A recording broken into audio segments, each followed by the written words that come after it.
sani.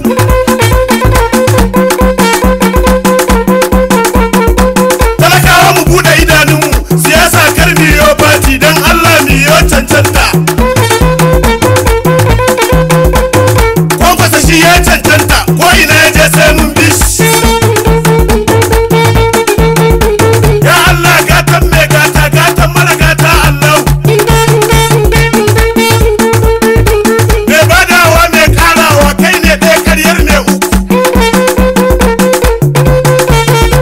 Yau ga ɗan Isa mai waka, na ɗan Musa babban dirka.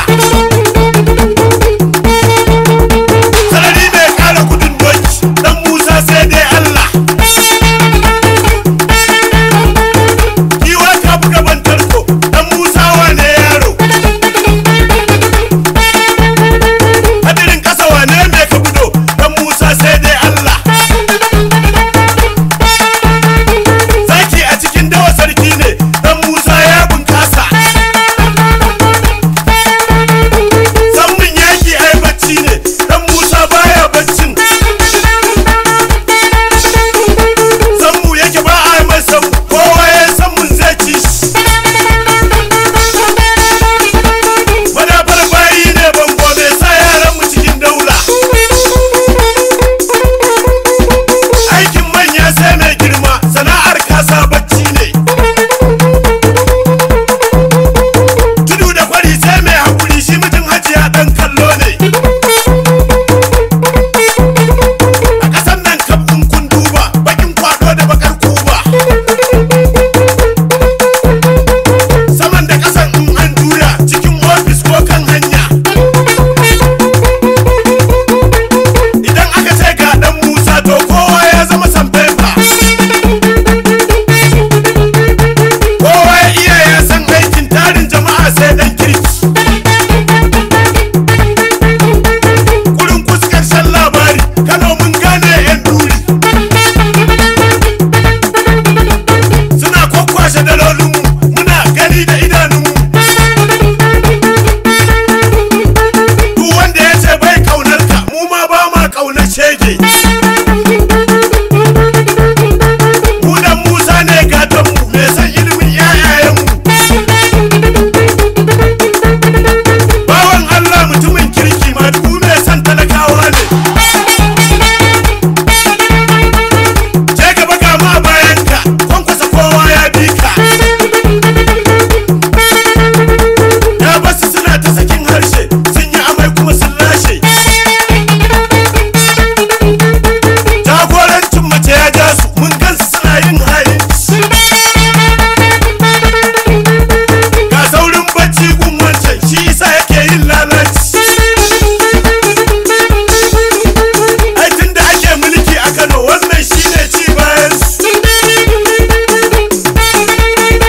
To amma Allah ya bi su, tun da Kanawa sun gane. Ai ungulu mai kan zabo ce, don mun lashe su sun kwaci. Muna nan zaune muna kallo, ai da kansu za su ki junansu. Baitan mulki ta yi tasiri, ta bare musu su da masoyansu.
makami nan